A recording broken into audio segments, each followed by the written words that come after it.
A native of Huntsville, Alabama, William Lewis was the oldest of 7 children. His father died when William was 10 years old, and at 11, he started caddying at Huntsville Country Club to help support his mother and family. But he said he had to do a lot to help keep the house going. And that's how he ended up at the country club, learning how to play golf, doing work around there, pulling up crabgrass off the greens and stuff, so he could learn how to play golf. Lewis attended Lee High School and was the first black member of the golf team.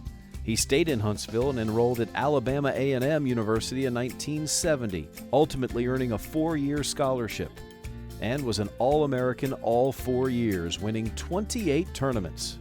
His first job after college moved him to Georgia as the assistant golf professional at John A. White Golf Course in Atlanta. During his early working years, Lewis supplemented his income by playing on the mini tour circuit. After a few years of making a name for himself alongside professionals Jim Dent, Lee Elder, and others, William entered PGA Tour qualifying school. He won the Atlanta Open in 1978 and the Greensboro Open in 1979 and 1981 before making the finals at Q School. Great player. Again, he could hit any shot you wanted him to hit. He could, and just call his shot. It was amazing to watch him. It was a great ball striker. Shot some really low scores. I saw him shoot a couple of 57s in a couple of different of those tournaments. Once his playing days slowed down, Lewis made an impact on the Atlanta City Courses community as the head golf professional at Alfred Tupp Holmes Golf Course for 15 years, and the head golf professional and general manager at Browns Mill Golf Course. While moving to River's Edge Golf Course in Fayetteville, Lewis obtained his Class A status with the PGA of America. It meant everything. He said because he didn't feel that he would have a chance to do what he did in Atlanta, in Huntsville at the time, so he felt the opportunity to come to Atlanta and do this would be excellent, and he could do what he couldn't do in Huntsville, because Huntsville wasn't ready at the time. It wasn't the time for him to be doing that in Huntsville. The programs weren't there, and opportunity wasn't there. So he felt this would be great to teach somebody something that I couldn't do. He joined the First Tee of Metro Atlanta when it was founded in 1999 as the head golf instructor and youth coach, where he stayed involved with the chapter for 18 years before retiring in 2017.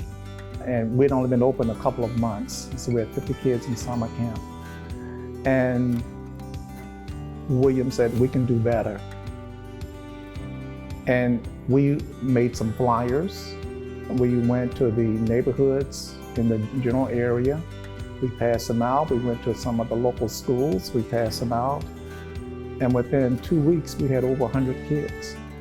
His perseverance to get the job done was second to none. As head instructor, Lewis touched the lives of many junior golfers in Southwest Atlanta and the surrounding communities, helping young boys and girls qualify for high school teams and earn college scholarships. I think he saw himself in the junior golf program. He couldn't do it when he was coming through, so he had a chance to give them all the information that he had learned and the knowledge and the know-how to start off in golf and to help them along that path. If they wanted to be golf pros, coaches, or whatever, he was showing them what they had to do. He also showed them different types of manners that you could use in life that would help you out.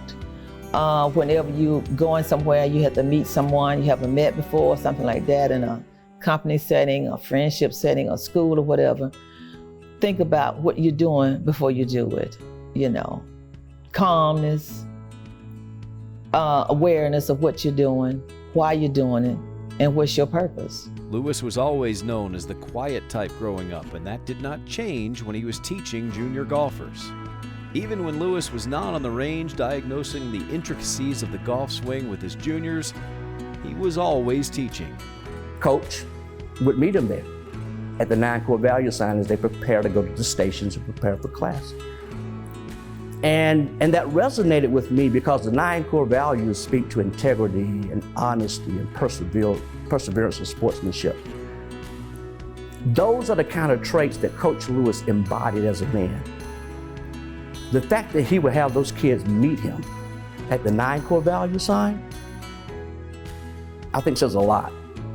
Because even unconsciously, when he wasn't verbalizing those 9 core values, he was imprinting what good character looked like, on those kids, doing that type of thing. Lewis also served as the head golf coach at Morehouse College for 16 years. In 2010, his team became the first all-African American team to win the National Minority Golf Championship. Morehouse was the first program that he had taken as a college coach, and for him to do what he did at Morehouse being a D2 school, not offering a lot of scholarship monies, what he did was really, really huge as far as taking them to national championship. In 2000, he was inducted into the National Black Golf Hall of Fame and the Huntsville-Madison County Athletic Hall of Fame. On February 19, 2016, the Atlanta City Council proclaimed Coach William Lewis Day in the city of Atlanta, highlighting his significant contributions to youth and the game of golf. Now his legacy is honored with his induction into the Georgia Golf Hall of Fame. He is indeed a part of the human Hall of Fame. When it comes to human beings, he is definitely a human being Hall of Fame, not only because of what he did for golf, but more importantly, what he did for everyone that he touched. He said, my mom would be proud of me. He said, I'm surprised. I didn't know people thought that much about me. I said, you never know, do you? He was very surprised. And he was happy, of course, in his own way. Still to calm William Lewis. He may have broken into a smile that day when I told him. And he said, wow. He was excited.